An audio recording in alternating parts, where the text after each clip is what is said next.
between architecture and technology in the contemporary context. It is titled as Discourse on Technology. As a part of the lecture series, we are also organizing a series of workshops, an exhibition and a panel discussion which is being held from the 17th of December to the 22nd of December 2018. Without further ado, I would now like to invite our director, Mr. Aniruddha Paul, to introduce the lecture series to us.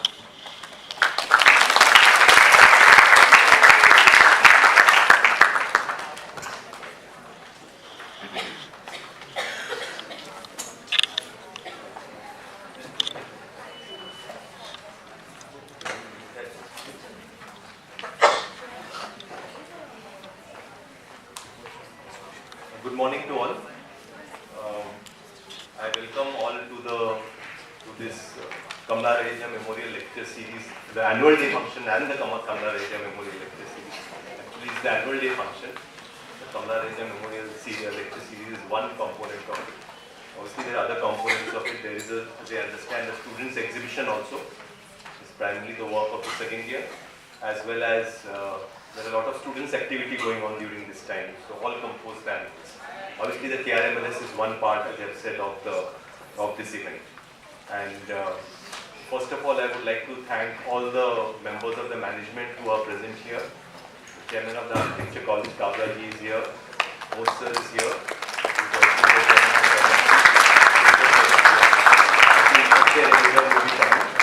However, we have started because we said, I know all of you are busy because today being a Monday, all of you have to go for your work. So we start dot on time. And so yes, they have supported us, and because of them, this event has happened. So that's something which we have always received support from the management. So that's something we should always be thankful to them for. Okay, so what I do is, as I understand, there are the first years who don't know much about what the Kamla Raheja Lecture Series is or the annual day is. I think this is a platform where we showcase our work.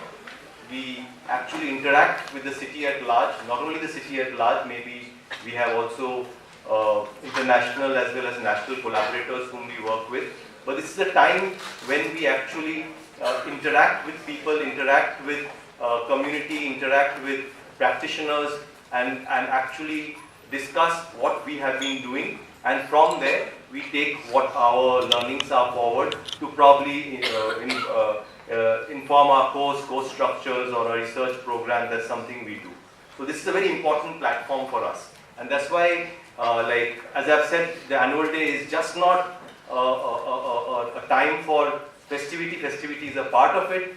It's also, I think, a time for critical reflection. So that's something very important to the Kamla Raheja Memorial Lecture Series. In fact, it had started off somewhere in 1999. That's what I understand, nearly now 18 years ago.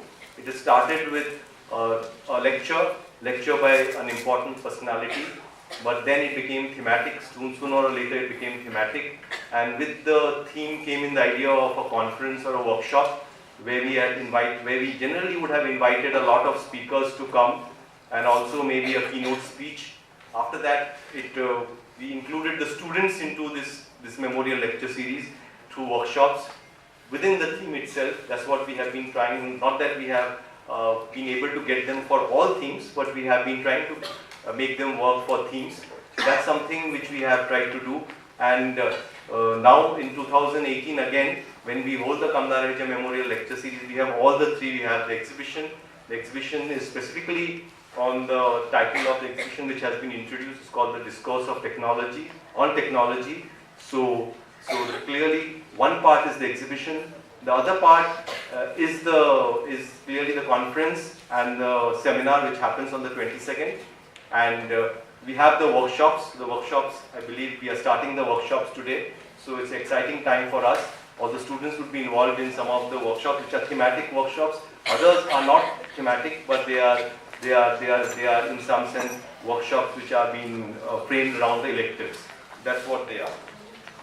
So we seek participation from everyone, from the first years, from the other years who know about the Kamla Raheja Memorial Lecture Series. We seek participation from all the student community. Just to tell you a little bit more about, because we just finished our 25 years. In fact, last year was our 25 years, and we had held this function at a grand scale. In fact, the whole function was in between two Kamla Annual Day and Kamla Memorial Lecture Series. That was in 2016 and 2017. And so it was a year-long program. And so a lot of the outcome, in fact, the last program that we had, which we were working with, was a seminar and conference called Narratives of Learning. And actually what I believe this whole thing of discourse on technology has picked up from there. Like in the whole thing of narrative for learning, we were actually interacting with colleges from India as well as abroad. So that's what we were looking at. We were looking at education and the state of architectural education, not only in India but also in Asia as a whole. Because we share similar histories, similar conditions, similar growth trajectories. So something, and so that's why we discussed that we need to actually have a common platform to discuss the whole idea of architectural education within that. And I believe that actually we have continued from there, this whole thing of looking at technology. Though this is a small scale event, it's not a large scale event like the last time. It's a more contained event, like people would be working and people would be, on 22nd there will be a small sort of a seminar conference and a panel discussion. That's what it would be. But the idea was to reflect on this idea of technology. I think I'll just dwell on it for a few moments. So why this is so important, this whole discourse of technology. Okay, and like I'll just look at it a little historically, because in the last 200 years we have been a part of what we know as the scientific revolution and the industrial revolution, and clearly that has been a time frame when what has happened is we have fragmented the idea of what the architect is. In fact, earlier to that, if you were seeing the Renaissance person would be an artist, an architect, an engineer, and probably a sculptor all together. But with the advent of the industrial revolution, the scientific revolution, and knowledge systems based on that, we have actually fragmented these disciplines. And now the architect, as we know, and the person involved with technology, as we call the engineer, they both are separate people involved in this whole act of making a building. And as we know that actually sometimes these relationships between these disciplines are very acrimonious. They are not always like a relationship of symbiosis that should have happened. And that's where we are. So, and the question which also arises from that is, how do we see these disciplines? How do we work together? How do we work together to create an act of architecture? In fact, it's so deeply embedded that we think that designing is different and technology is different. That's not what should be. But that's something we have to look at, and that's one of the reasons why we look at this platform to discuss this, how it can be probably got. It's not a platform which will give us answers, but at least we have to engage with this problem. The second thing, obviously, again starts with this whole idea of the Industrial Revolution, is, I believe, technology and nature. And that's again something which all of us know, that technology, as seen through the Industrial Revolution and as seen through this nation state, which is also a part of this 200 years, okay, is clearly like dependent on what is called mechanization, industry and development. And if we talk about development, we cannot divorce architecture from it. The whole discourse of development has architecture embedded in it. But we know that in these 200 years, we have developed an extremely conflicting relationship with nature. And that's something we need to address, because architecture is a part of it. But how do we bring back that relationship? How do we live together with nature? Because you know that if we go like this, we might not even exist for the next 50 years as a human race. So that's something we need to address immediately. And that's something I believe this is a question which we will engage with in this platform. How do we build relationships with nature? And the third, I think the last aspect which I think I want to bring in this platform and in this, is the idea that actually we sit in the midst of what we know as the second technological revolution driven by IT. And the question is, as we are in this second technological revolution, how does it affect architecture and build form? That's something very important for us, because we know that information technology has the possibility to connect, it has the possibility to network and also centralize both together. But what does it mean for our settlements? That's something. What does it mean for buildings? That's something. Can it address the issues which I just elaborated earlier? Can it actually bring back new environmental relationships which can be more healing? Can it actually work across disciplines and bring us together to collaborate? So I think we need to take advantage of that, and that's something again we are going to discuss in this platform. So with that, I would like to inaugurate the Kamla Raija Memorial Lecture Series 2018. Obviously, we'll inaugurate the exhibition also, but again, welcome to all. Thank you.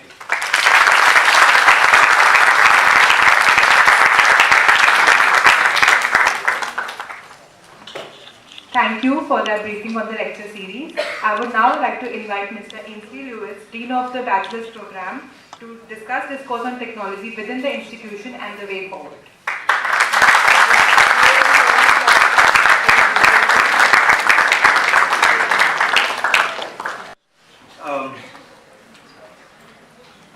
As part of this talk, I am actually going to divide the presentation into three parts, where one looks at the trajectory of the technology course under the Mumbai University, the architectural course which is imagined at the Kamla Raija, and the fourth industrial revolution and the way forward for technology. Kamla Raija as an architectural college was always looking at the ways of conceptual thinking, critical thinking and analysis, lateral thinking to inform architecture and its manifestation. I think we often refer to these books, ways of seeing, lateral thinking, and critical thinking we all know is questioning the root of the problem. But I'll just focus a little bit on lateral thinking, which talks of recognition of a dominating position and polarizing idea, a search for different ways of looking at things. So you always reimagine, you try to innovate. The relaxation of a rigid control of vertical thinking and the use of chance. I mean, if you read Edward Bono's book, you will get all these clues of how we look at things. And as architects, we always have to look afresh, look anew, not for the heck of it, but from where the root of the problem is. Traditionally, the architectural course, which was imagined in the Mumbai University, was focused highly on technology, where Claude Backley's book and portfolios of the way of buildings were manifested through traditional ways and means was thought to be the Gospels. The other books were Percy Brown, and everyone looked at architecture as a way of building, or the way of making, the technique of it, the craftsmanship of it, and it was highly technological driven. The course started off with making plates, where one understood building construction, and Barry and McKay were kind of books where, you know, everything was prescribed, and the student who actually had to do an architectural course would make a number of sheets which kind of were meaningless because they didn't really question why it was done in a particular way. I'm not saying that they should be thrown out of the window. Some fundamental principles would be required to understand these things.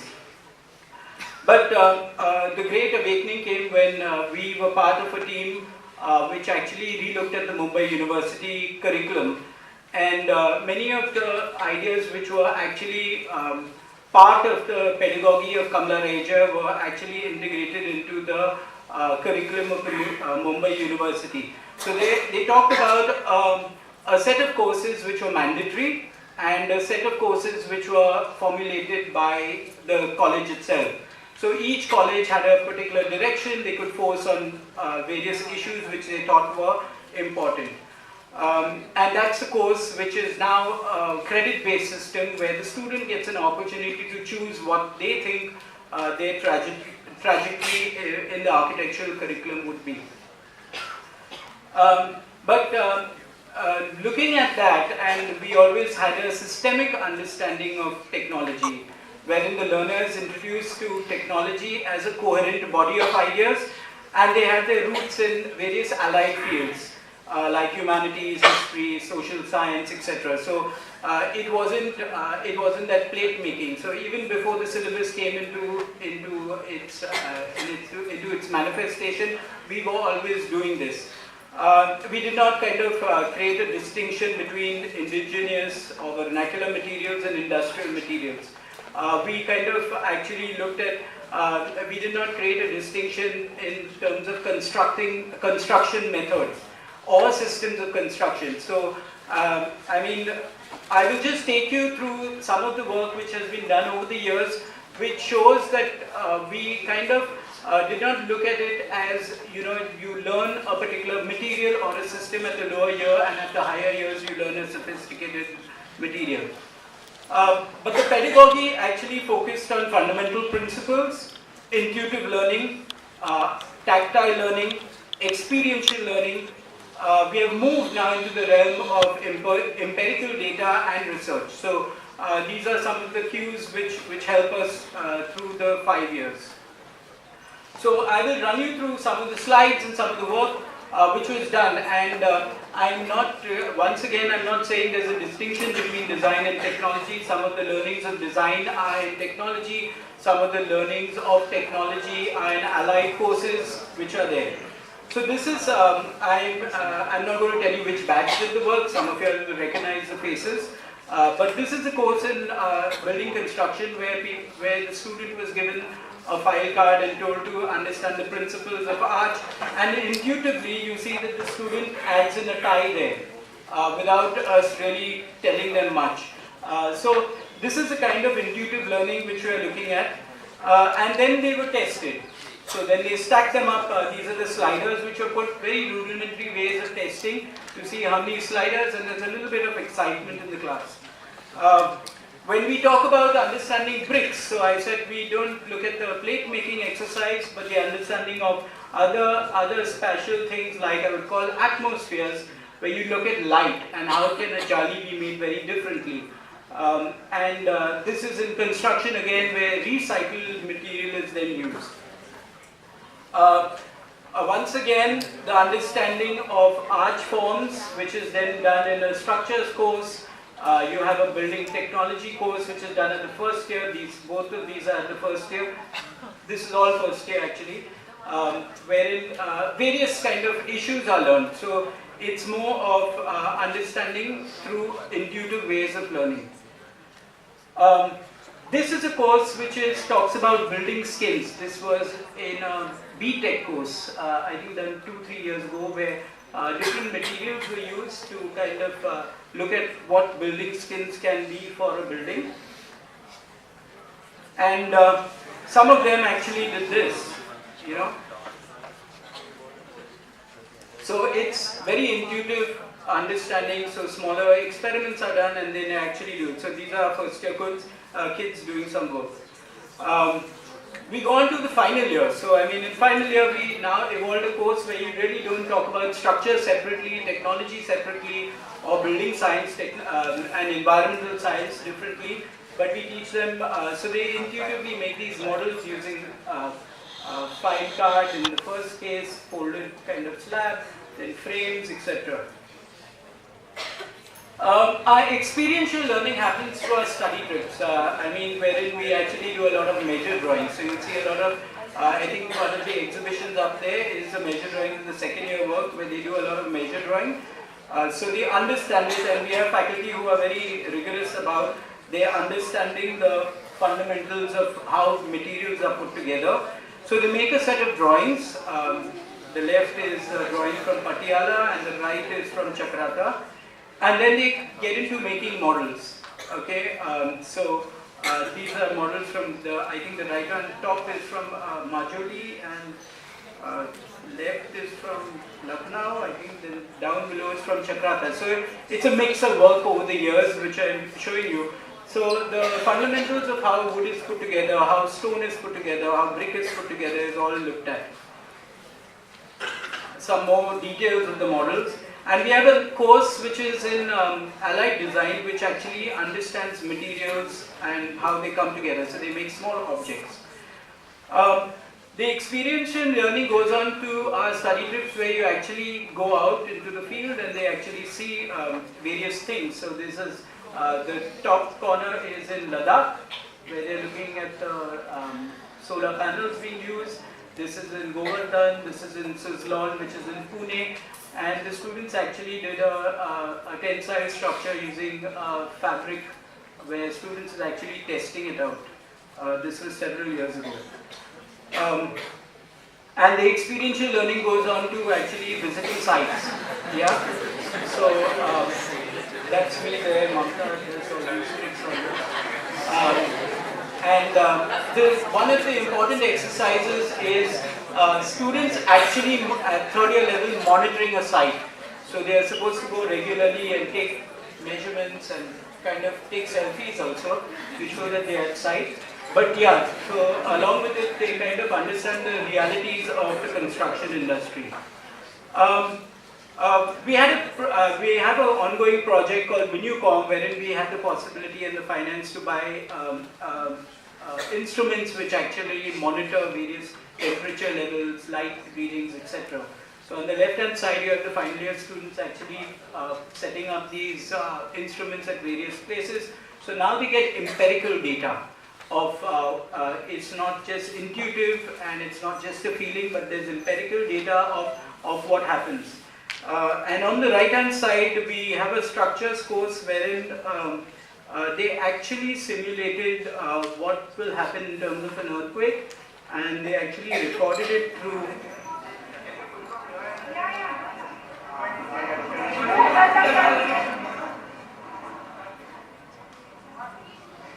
So there's a kind of reading which is on top of the model, and it's plugged onto a laptop, and the readings are then recorded. It's a very rudimentary way, yes, but I mean there's a learning in that. Yeah, and the students made this shake table with rubber bands and various kind of things. The same goes here.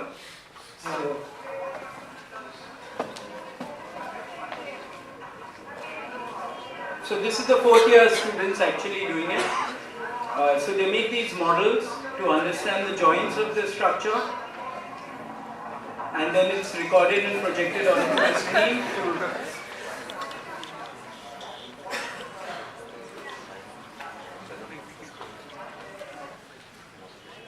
Yeah, so we also look at research. So research becomes an important part of the curriculum, wherein like the first year students, we do a lot of research wherein they understand what the case studies are, what materials are used, and once again, there is no distinction between within vernacular technology and industrial materials.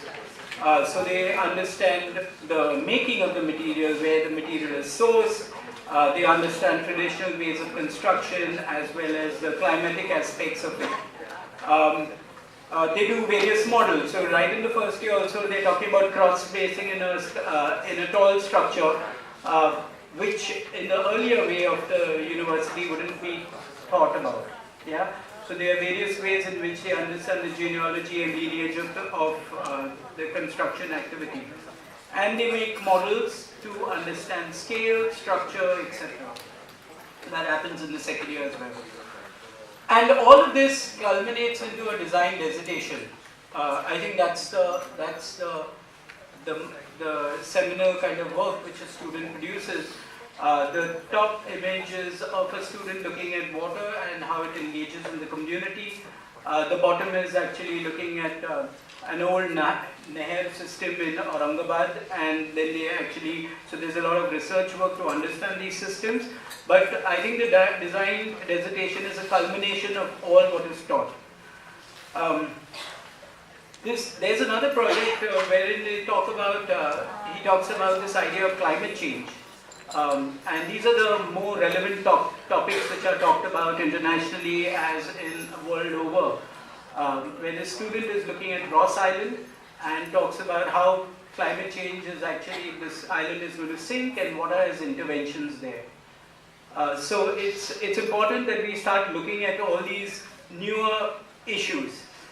So as we mentioned, a new consciousness has emerged that deal with contemporary issues such as climate change, depletion of natural resources, and inequalities that are fundamental to our very existence.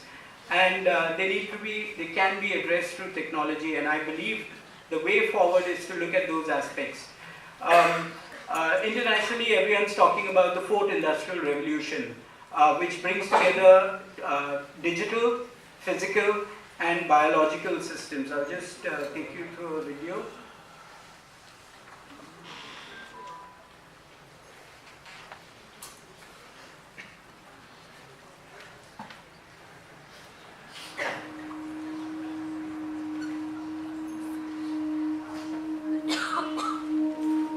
We are wondering what is happening to the world.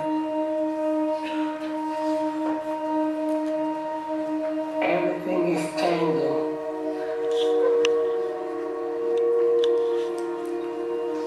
The very idea of human being some sort of natural concept is really going to change. Our bodies will be so high-tech we won't be able to really distinguish between what's natural and what's artificial. Inside our own heads is the most complex arrangement of matter in the known universe. You might ask yourself, can we get to be superhumans?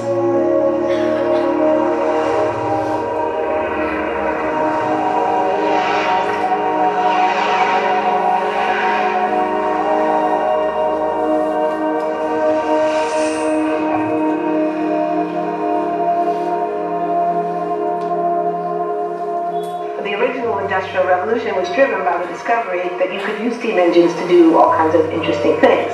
But that was followed by additional revolutions for electricity and computers and communications technology. We're now in the early stages of the fourth industrial revolution, which is bringing together digital, physical, and biological systems. One of the features of this fourth industrial revolution is that it doesn't change what we are doing, but it changes us. With the ability to visualize brain activity, for example, through a simple consumer-based EEG device, it gives us access to ourselves in ways that we've never before thought possible. It unlocks the black box that is the brain and enables us to really, truly be able to realize an identity that is aspirational. There's now a scientific foundation for the effects of mindfulness on the brain, on the genome, on biological aging. And when the human mind does know itself, then you get the potential for a new renaissance that restructures itself in terms of our relationship to life, our relationship to the planet, our relationship to work. We need a different economic model. By that I don't mean capitalism versus communism. What I'm talking about is a shift in the system along the lines of the two big changes that happened in the 20th century. Keynesianism was a much greater focus on health and education and the role of government working with business, and then a reaction against that in late century to neoliberalism, where the focus was on free markets, freedom of the individual, and getting governments out of the way. We need a shift to a new system that will allow us to meet the basic needs of every human on the planet, that will live within planetary means, that will be fairer, and that will be focused as its key goal, not on growth per se, but on maximizing human well-being. And history tells us that a value shift is triggered by creation of a new story about how we want to live. I see the circular economy as something which fits very closely with mankind's goal to be innovative and creative and to always progress. We can use asset tracking, we can use IT, we can use 3D printing to enable this different economic model to recover materials, feed them back into the economy and really to decouple growth from the resource constraints we have. The reason we live in cities is not different today than it was 10,000 years ago. Even if we have got networks connecting us, we still want to have places where we meet in person. So this means the place where we work and the place where we live are much closer to each other. A city where we don't need to have big supply chains in order to produce things, where many things can be sourced locally thanks to 3D printing and robotics. So if we're able to do something to transform cities, to make it more efficient, then the impact can be huge. Think about the prospect aspect of getting rid of plastics. We must not only be inspired or informed by nature, but actually use natural organisms with which to design products and building parts. Only instead of varying material properties, we're varying biological functionality. Design is critical today because it's the first signal of human intention. So the question of adding quality to quantity, but isn't a matter of simply circulating things that are potentially toxic. It's circulating things that are safe and healthy for all generations. So the goal is no longer, I want to be less bad, less monotonous, less unsafe, less unjust. It's really about a diverse, safe, healthy, and just world with clean air, clean water, clean soil, clean energy. Together we are fighting to preserve our fragile climate from irreversible damage and devastation of unthinkable proportions. If we think about the original Industrial Revolution, it was an energy revolution. I like to think of it as a kind of bookending of a period in human history during which we used fossil fuels, and it worked very well for us for a long time. But now we have to bring that to an end. We have energy technologies that can power our civilization: solar, wind, biomass. So then the question is, well, how do we get grid integration? Maybe the wind is blowing in Denmark, the sun is shining in Germany, and now you can move to everyone who needs it, and you can supply energy at all times.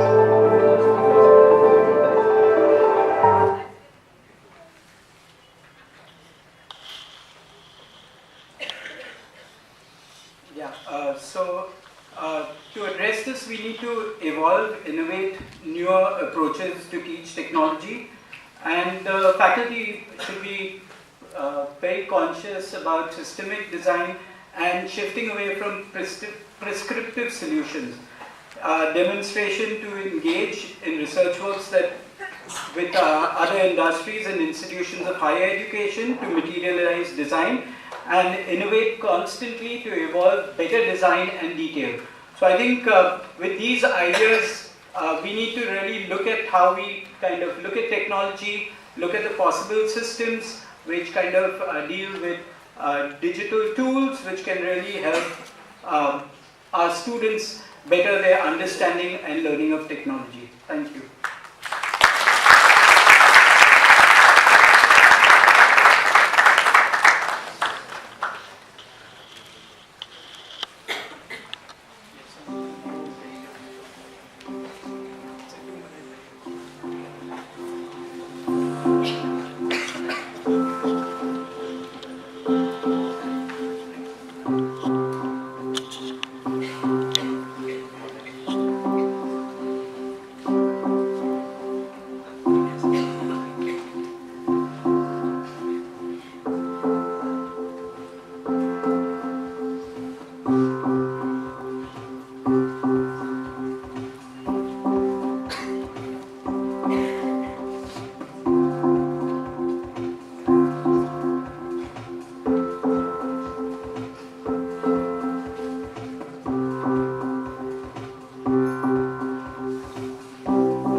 Thank you.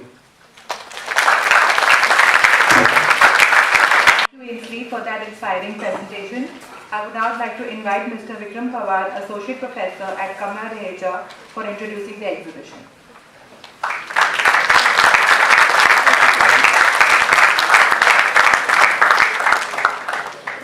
Good morning, friends. On behalf of the students and faculty of KRVI, I welcome you all to the Act of Making, Explorations in Pedagogy. This exhibition locates itself in a much larger cosmos of innovations in the built environment since industrialization. It then traces and reflects upon the multiple stimuli across the students' formative years at the Institute, eventually leading to their thesis explorations.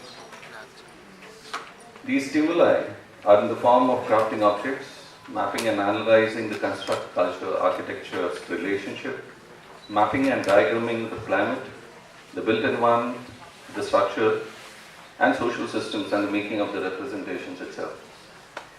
Making emphasizes the engagement of the students' tactile intelligence.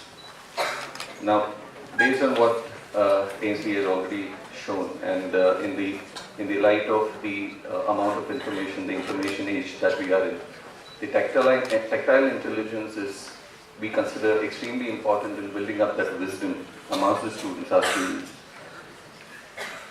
So, by tactile we mean not cerebral alone, but the intelligence that involves all the sensory faculty, especially the hands and eyes. Making includes creation of a physical space as well as an object, representations or narratives. The legacy of exhibitions at KRVI too is an act of making. Over the past couple of weeks, our students under the guidance of faculty have put together their understanding of a timeline of innovations and shifts in architecture over the past 1.5 centuries. They have collated their seniors' works and have attempted to outline a pattern in a diverse array of student works.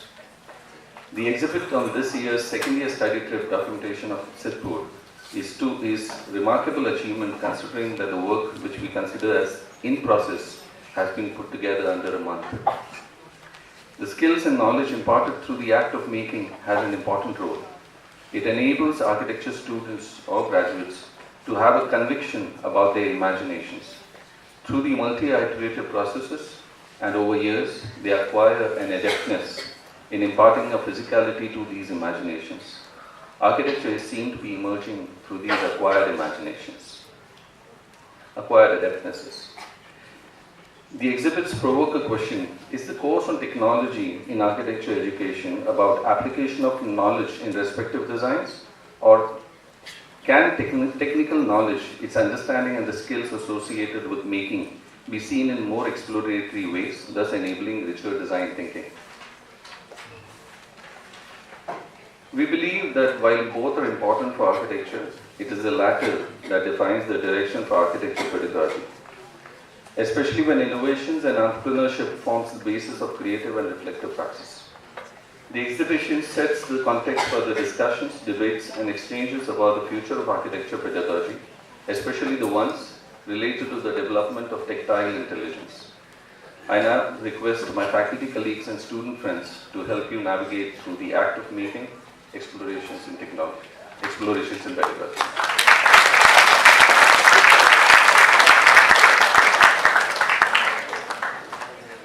Thank you, Vikram, for that introduction.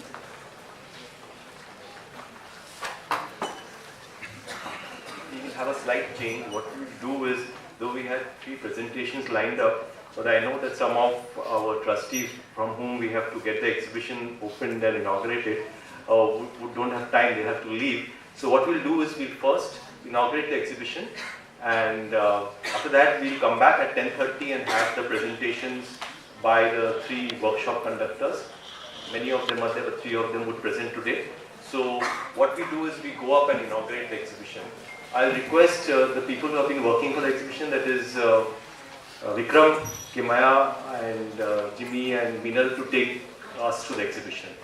Let's go up.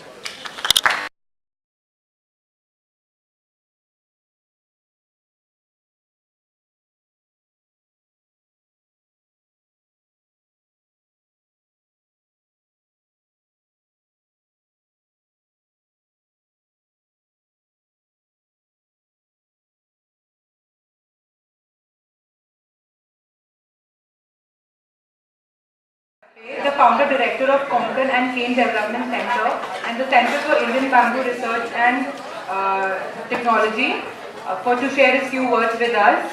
Can we have Mr. Sandeep Karpe here?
Good morning, everybody.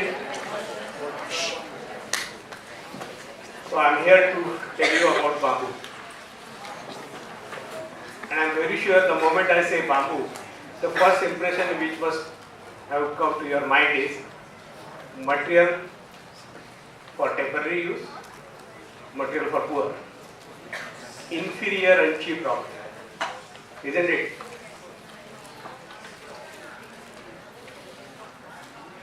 Bamboo is the fastest replenishing raw material, and while growing, bamboo absorbs carbon dioxide and emit oxygen. All other material which we use for construction actually emits a lot of carbon dioxide and ultimately causes climate change effect. Now, if we really want to involve common man for combating climate change effect, we have to tell them that please don't use cars, avoid air travel, stop down the factories, which is practically difficult.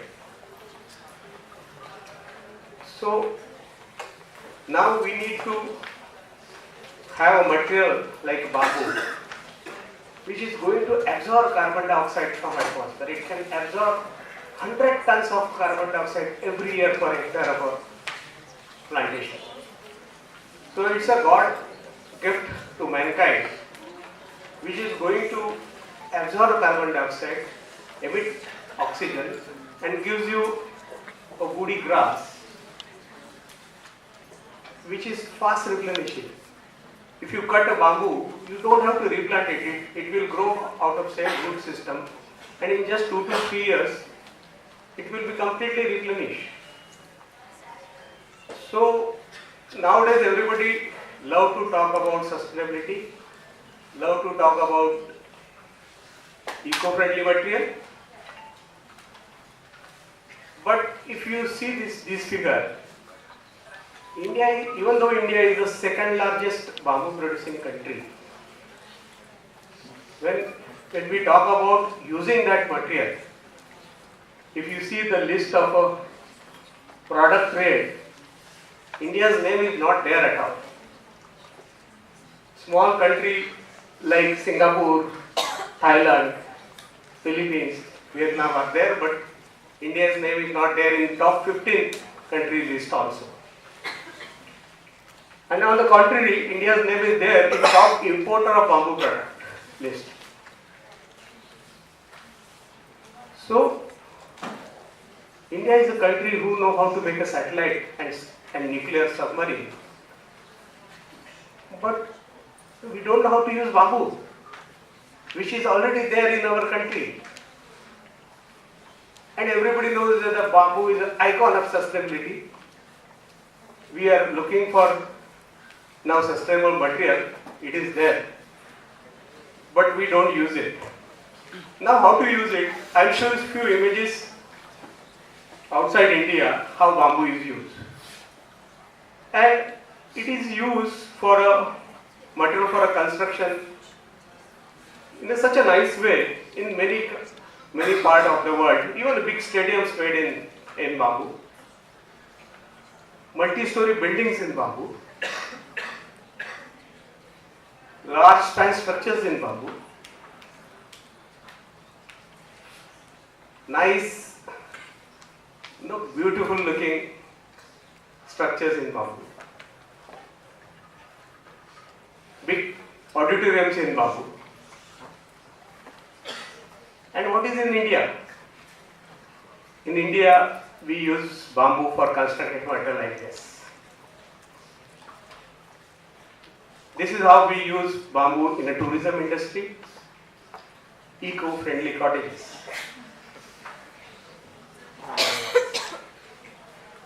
Let me show you a few examples. Government of Madhya Pradesh decided to promote bamboo a few years back and have one iconic building in Delhi in the campus of Madhyanchal Bhavan, Madhya Pradesh Bhavan. So architect made this design. This is a ground plus 2 structure in bamboo. And ultimately government decided that now we need to have this building in the campus, main campus of Madhyanchal Bhavan, so that people will see this structure and they will be motivated. So while selecting for executing this project, they got an agency. The owner of that company is having a PhD in bamboo from IIT Delhi, having a 9 years experience of bamboo construction, and his wife is from Assam.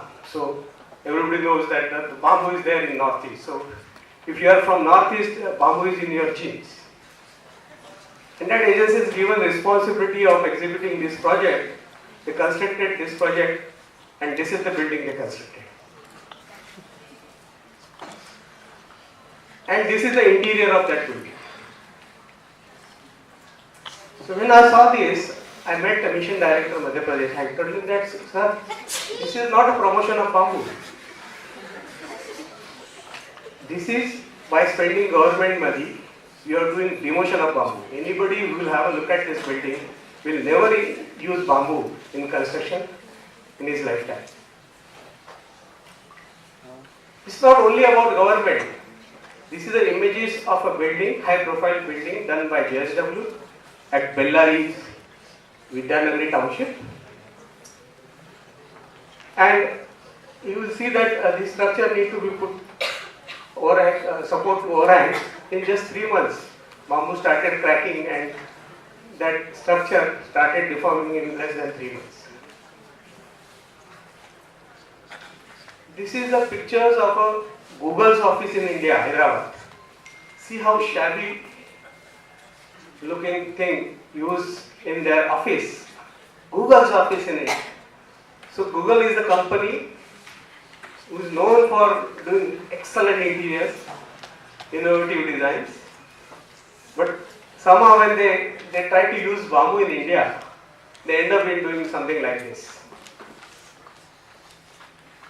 This is Prime Minister PO's campus.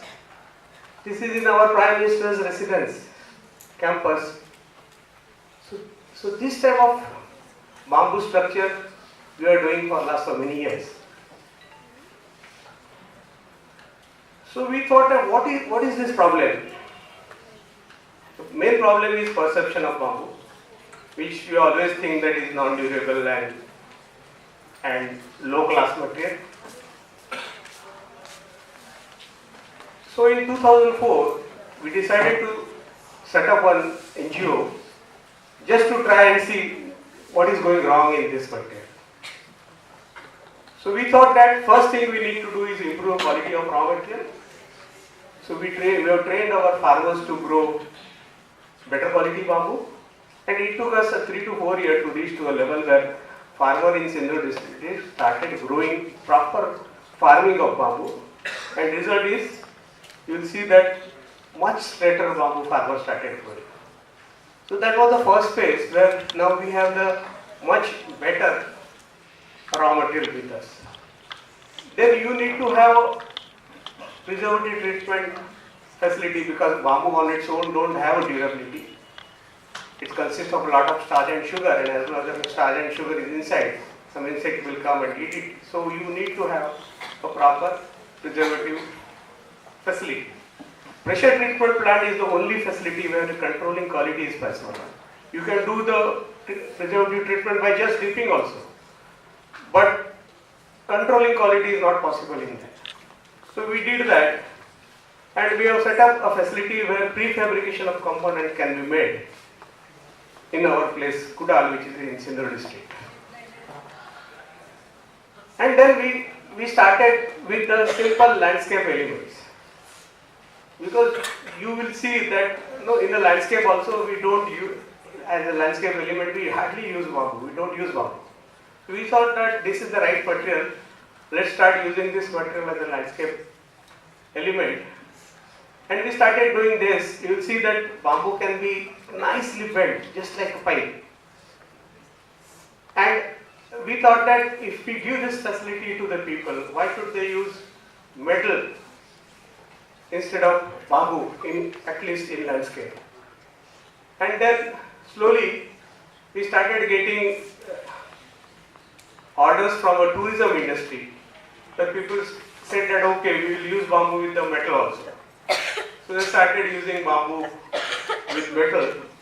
All these pictures, what I am showing you is the work done by us. And slowly we graduated to making cottages out of bamboo. So from tourism industry we started getting orders, and people said that okay,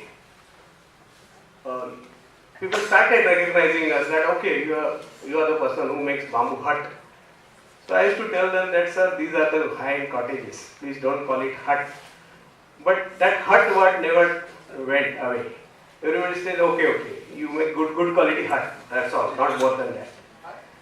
And then we thought that we need to now make a bigger structure to change that image. And we got a chance to work for one project in Hyderabad. It's a name of project is Organo. It's a net zero community project. And this is the clubhouse of that project. This is 10,700 square feet of a structure. And the span is 62 feet.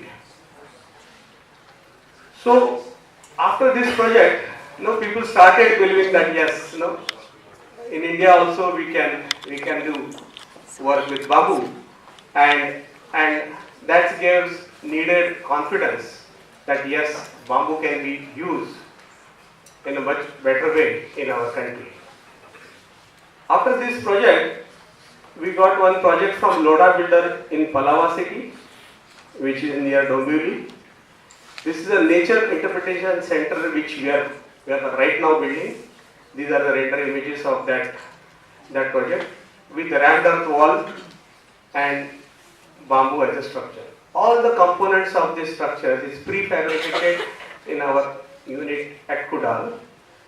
And after prefabrication, we actually assemble that components, show it to our client, his architect, and once we get approved, then all other components are made, packed and sent to site on a big trailer.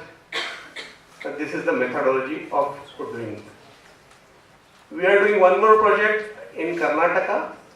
This is the banquet, 600 people sitting capacity for Rajaraja Shiv Temple Trust in Hulkoti near Hubli in Karnataka, having 21 meters span. And dining hall with 200 people sitting capacity. So this particular project, the same methodology again. All the components are made in factory in Kudal and send it to site. This is the one project which we are doing for Government of Maharashtra at Chispalli, which is in Chandrapur. Again, same methodology. Here we have used different type of bamboo, and in this particular project, we are using rammed earth walls and bamboo. And the roofing material is flattened bamboo shingles. So after completion of this particular project, government and PWD, executive agency, was extremely happy with the results. And ultimately government decided that now we need to promote this material. and now government has taken the decision to have this complete campus of 1,60,000 square feet in bamboo. So 3 months back we got this order, around 25% of the work is already completed. This is one interesting project we got from Maldives. It's a very high-end resort, and this is a restaurant. This is a conceptual drawing of a restaurant of that particular resort. So we are presently doing this work. 90% of the work is already completed. All the bamboos and components made in Kudal and sent it to Maldives. Our team is working there right now. And you will see this, that with Indian bamboo and Indian artisan, we can really compete with any other international player in the world, because this particular bid is participated by top construction agencies in the world, and things are changing now. And I will request all of you to now start taking interest instead of just talking. Let's use this material and give credit to this material. So while talking sustainability and talking about eco-friendly materials, we can really actually use it and do justice to this material. Thank you very much.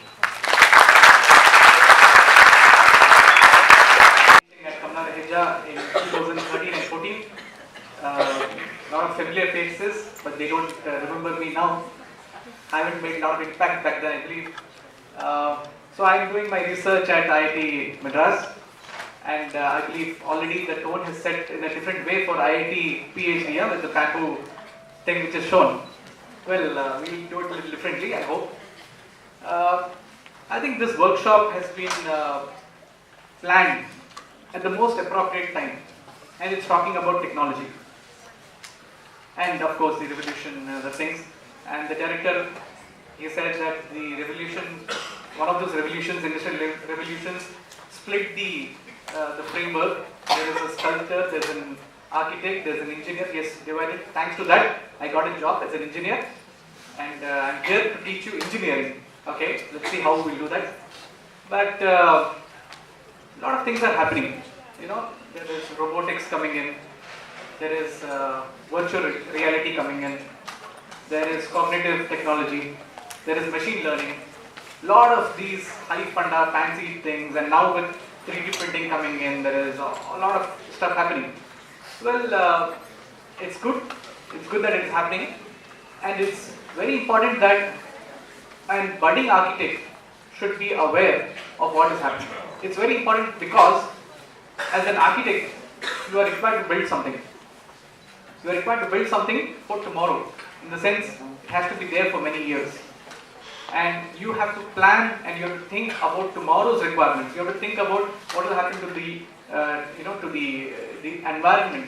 What will happen to the requirement. What will happen to the sustainability. There are a lot of things which an architect needs to think before he plans.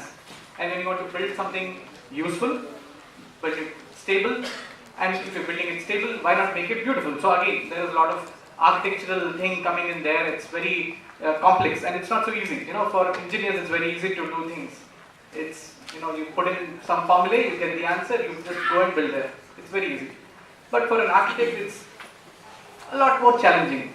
I would say it's a lot more challenging. And you need to be aware of things. You need to know how to use things.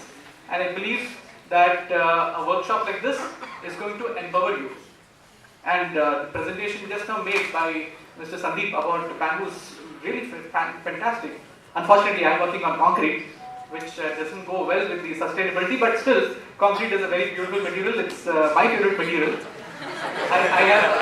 I'm doing my research, spent about 10 years doing only concrete technology, concrete engineering. And I was working here in Bombay doing tall building design at VMS Consultants. But I would say that, all of this needs to be understood. You're using technology. Technology should be your tool. you should not be a slave to technology. There is a big thing happening here, you know, like today's engineers are so much dependent on computers. You are so much dependent on a lot of these gadgets and other things. You cannot do anything with paper and pencil. I can tell you that I was working here with Alpha Shape. How many of you know Alpha Shape? Some of you know, okay. Alpha Shape is not coming often here. First year she doesn't teach. She doesn't teach, okay. Okay, Alpha Shape was my boss. I was working with her at Nariman Point. Her father, Mr. Ramesh Shape, who is now, I believe, 75 years old, did his masters from Stanford. He has designed several buildings in India and elsewhere using pencil and paper. Just two things, pencil and paper. Not that he doesn't know how to use computers, he knows very well. He knows how to play solitaire. Do you know this game called solitaire? Yeah? So this card game, you drag and put things. He plays solitaire in that. That's the only requirement he has with the computer. And we being fresh engineers, we are asked to check his design, which is done using, you know, pencil and paper.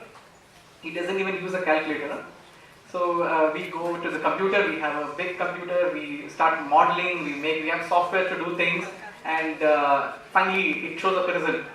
And usually it's well within that range, you know, about 1 or 2% error, which is fine. We have a lot of factor of safety for that. But let us say you forgot to put some load factor, you forgot to add some loading or some material properties given wrong, you get very funny answers. And you have to be very careful. You cannot just say that you're wrong, you know, because he has done everything with intuition. There is this number, feel for numbers which is there, which is being lost. And it is important that we need to look at nature.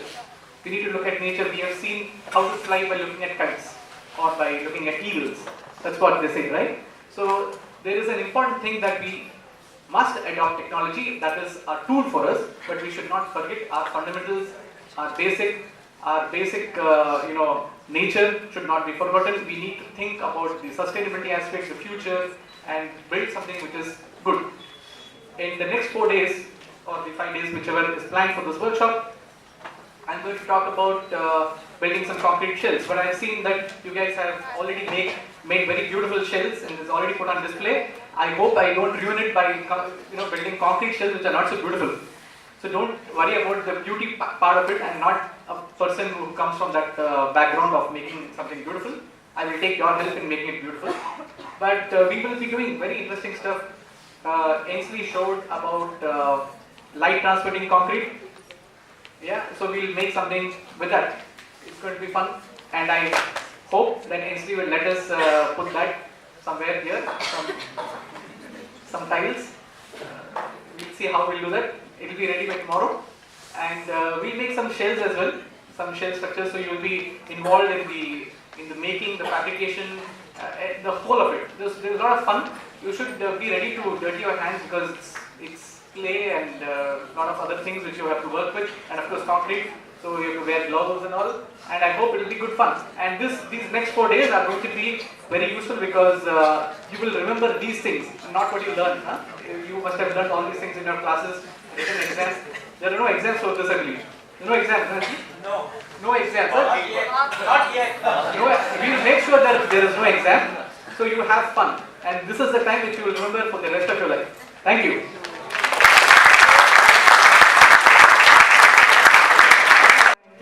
For a few words.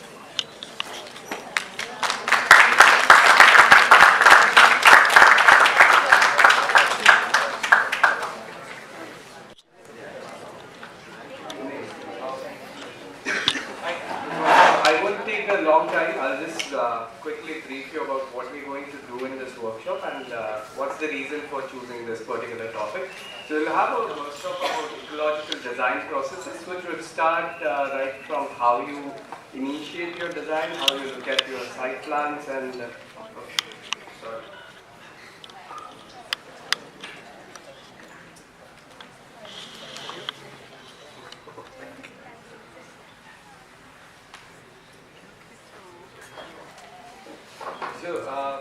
while we're looking at this entire thing of sustainability, we'll just quickly look at what are the impacts the construction industry is having on the environment and on the ecological systems, what we're looking at, and is there a way to look at these systems in a way that it's more of a symbiotic relationship than a parasitical relationship, which is what currently we see in the cities, that every resource is just taken out from the environment or from the vicinity. So what we're looking at is, if the cities themselves can become the source of their material, and can they be self-sufficient in terms of their material requirements and in their food, water, energy, everything. So that's what the focus would be. It won't be a very design-oriented workshop, but it would talk about how you integrate all these kind of technologies which are developed. So for your water sustainability, for energy, and how you integrate those things in your design. So that's what we'll look at. And along with this, at the end of the workshop, we'll do some bit of a hands-on work as well. So we're looking at the way these cities are consuming resources, how Bangalore has been taking away all the materials, and then later on at the end of the construction, you have these buildings which are getting demolished. Nowadays, the buildings are no more there for 50 years or 100 years. No one looks at that far in the future. You're just looking at 20 years, and then the FAR will go up, or the use of the building will change, and then the building will get destroyed. And when that happens, all this material is going there. So it's going in these landfills, it's going into the area. I'm not doing it because it's a reverse time slide. Okay, I'll just put this up. I'm doing it. Yeah, because it's a time reverse thing.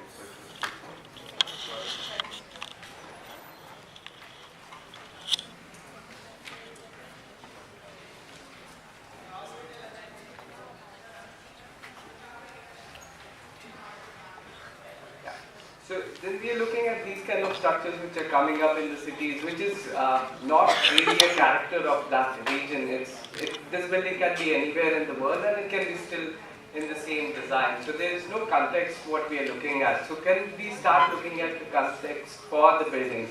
Can the buildings be made better for the users? Can they be designed in a way that they're using the same material?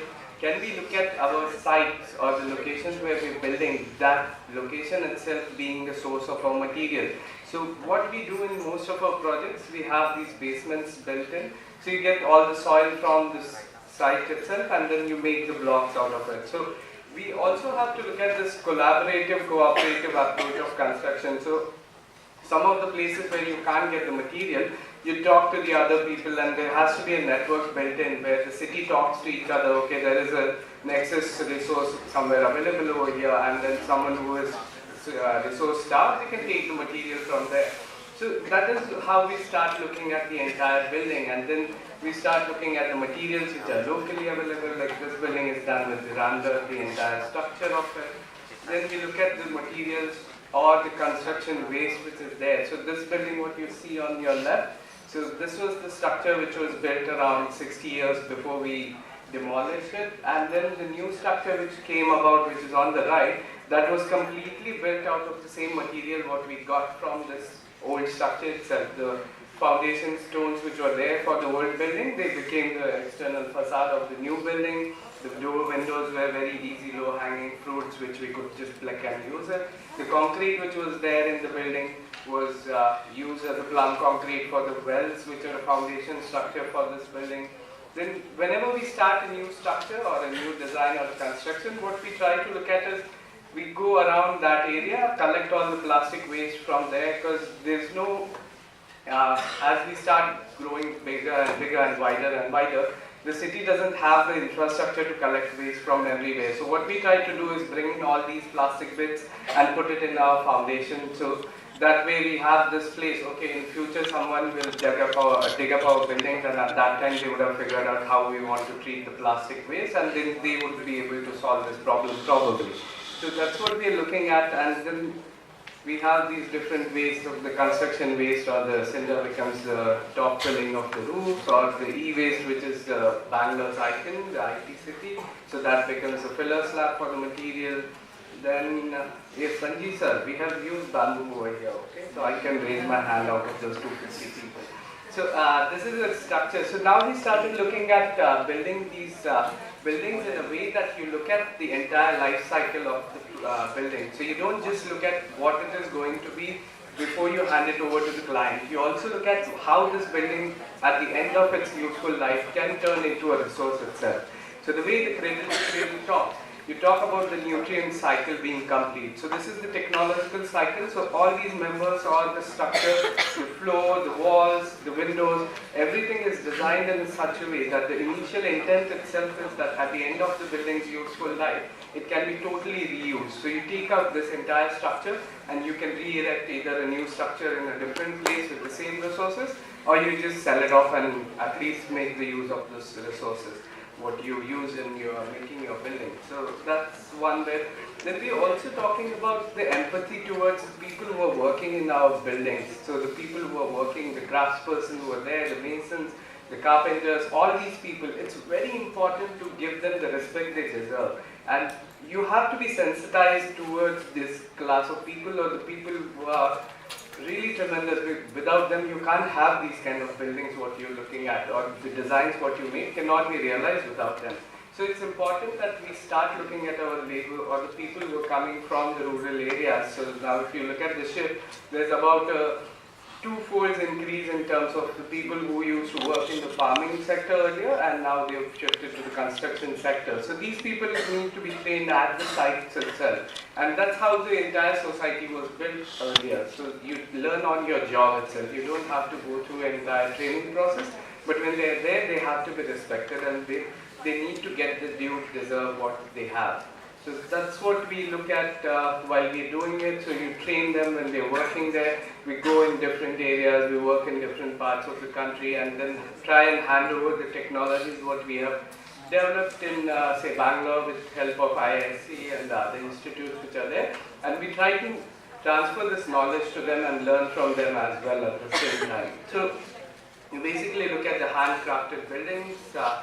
So yeah, so we would be probably building these kind of benches when we are doing our workshop. So we'll look at different construction technologies, we'll sensitize towards different types of soil, how you can build with different types of soils, and what are the technologies, what you can build using the soil itself. So that would be roughly the outline of our workshop. Yeah, thank you.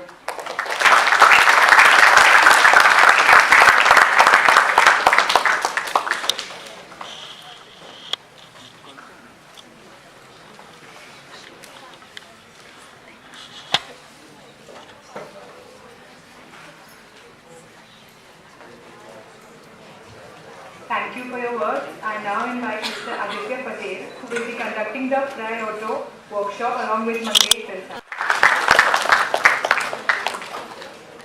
So every student when attends a structures class normally undergoes a lot of terms, tension, compression, and bending. Ultimately he sleeps. So there's a famous quote, let's see who tells it. You ask a brick and brick says it wants to become an arch. What are the two important learnings that this statement gives?